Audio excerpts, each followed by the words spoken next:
বিসমিল্লাহির রহমানির রহিম। কোরআনের আয়াত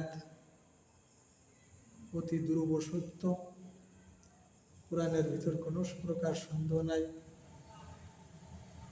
আল্লাহ পাক রব্বুল আলামিন সূরা বাকারার প্রথমে ঘোষণা করে দিলেন, আলিফ লাম মিম যালিকাল কিতাবু লা রাইবা ফীহি হুদাল লিল মুত্তাকিন।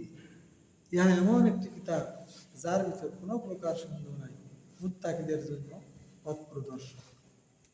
তাই মুত্তাকি যারা, তারা এই কোরআনকে আঁকড়ে ধরবে, কোরআন বেশি বেশি পড়বে, এবং কোরআন যে আমাদের প্রতিটা সমস্যার সমাধান এই আল কোরআন দিয়েছে, এর ভিতর কোনো প্রকার সন্দেহ নেই।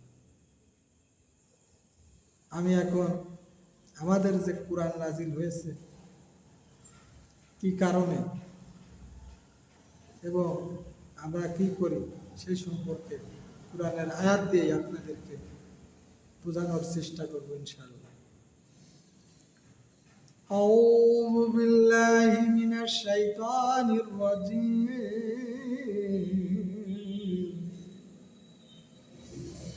বিসমিল্লাহির রহমানির রহিম।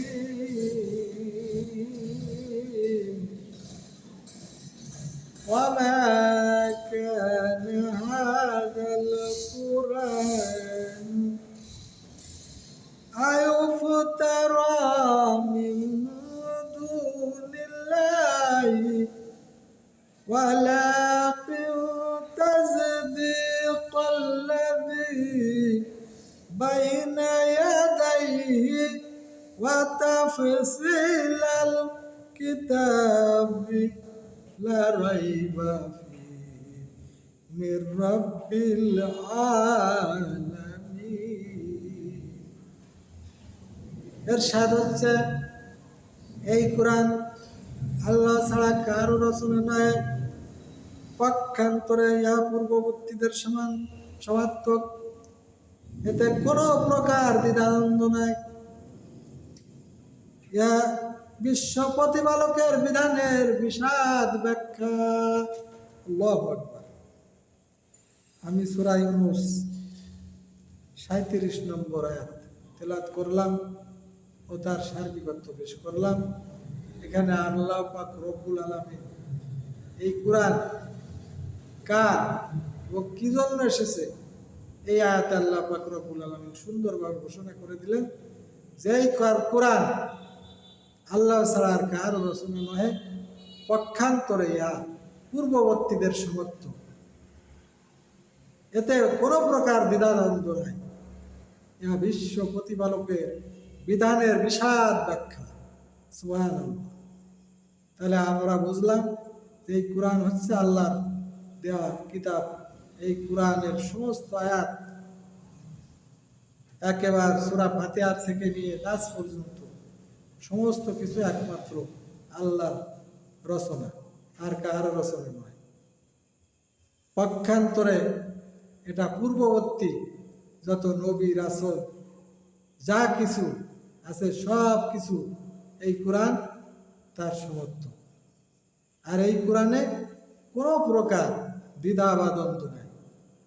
কেউ যদি এই কোরআনের একটি আয়াত অস্বীকার করে, অবিশ্বাস করে, তাহলে সে কাফের হয়ে যাবে। কারণ আল্লাহ পাক রব্বুল আলামিন নিজেই ঘোষণা দিয়ে বললেন এই কোরআনে কোনো প্রকার দ্বিধা দ্বন্দ্ব নাই। অর্থাৎ কোনো সন্দেহ, কোনো দ্বিধা, কোনো দ্বন্দ্ব এই কোরআনে নাই। যখনই কোরআনের আয়াত দিয়ে কোনো কথা বলবে, নিঃসন্দেহে তা মেনে নিতে হবে এবং স্বীকার করতে হবে এবং বিশ্বাস করতে হবে। তা না হলে আমরা সেই কাফেরদের অন্তর্ভুক্ত হয়ে যাব। এরপরে আল্লাহ পাক রব্বুল আলামিন যে কথাটা বললেন যে কোরআন হচ্ছে বিশ্ব প্রতিপালকের বিধানের বিশদ ব্যাখ্যা। এই বিধানটা হচ্ছে মানুষের জীবন চলার জন্য যত আইন নিয়ম শৃঙ্খলা আছে সমস্ত কিছু এই কোরআনে আল্লাহ পাক রব্বুল আলামিন একটা পূর্ণাঙ্গ জীবন বিধান ব্যবস্থা হিসাবে নাজিল করেছেন। এই কারণে আল্লাহ পাক রব্বুল আলামিন বললেন যেটা হচ্ছে জীবনের পূর্ণাঙ্গ জীবন বিধান, অর্থাৎ এটা হচ্ছে বিশ্ব প্রতিপালকের বিধানের বিশদ ব্যাখ্যা। মানে কোন কাজ করলে কোন বিচার করতে হবে, সেই ন্যায় বিচারটা কি হবে, এই কোরআনে সব কিছু আছে। চুরি করলে হাত কাটতে হবে, জিনা করলে 100 ডোরা মারতে হবে, কারো যদি অন্যায়ভাবে কাউকে খুন করে খুনের বদলে খুন করতে হবে, যে যতটুকু আঘাত করে তাকে ততটুকু আঘাত করতে হবে।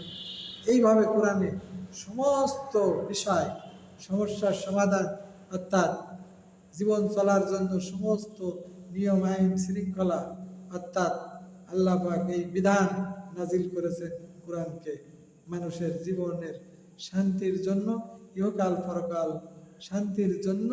এই কোরআনে যে বিধান দেওয়া হয়েছে, এই বিধানই হচ্ছে রাজনীতি। অনেকেই বলে যে ইসলামে রাজনীতি নাই, এরা হচ্ছে কাফের। কারণ কি, আল্লাহ রাসূল সাল্লাল্লাহু আলাইহি সাল্লামের জিন্দেগির পুরোটাই হচ্ছে রাজনীতি। কারণ আল্লাহ পাক রব্বুল আলামিন সুন্দরভাবে পবিত্র কোরআনে ঘোষণা করে দিয়েছেন, আমাল্লাম ইয়াকুম বিমা আনজালাল্লাহু ফাউলাইকা হুমুয যালিমুন। যারা আল্লাহর বিধান মাফিক বিচার ফয়সালা করে না, তারা জালেম। কোথা আসে কাফের, কোথা আসছে ফাসিক। অর্থাৎ আল্লাহর বিধান মাফিক বিচার ফয়সালা করার জন্য যারা চেষ্টা করে না এবং বিচার ফয়সালা করে না, তারা জালেম। কোথা আসছে, তারা ফাসিক। কোথা আসছে কাফের। অতএব আল্লাহর এই বিধানের বিশদ ব্যাখ্যা যা আছে, আমরা সেই অনুযায়ী যদি আমাদের জীবন চালাতে পারি, তাহলে আমাদের ইহকালের শান্তি, পরকালের শান্তি। আল্লাহ পাক রব্বুল আলামিন আমাদেরকে এই কোরআনের আলোকে আমাদের জীবন বিধান বাস্তবায়ন করার সৌভাগ্য দান করে দিন। সবাই বলে আমিন। আসসালামু আলাইকুম ওয়া রাহমাতুল্লাহি ওয়া বারাকাতুহু।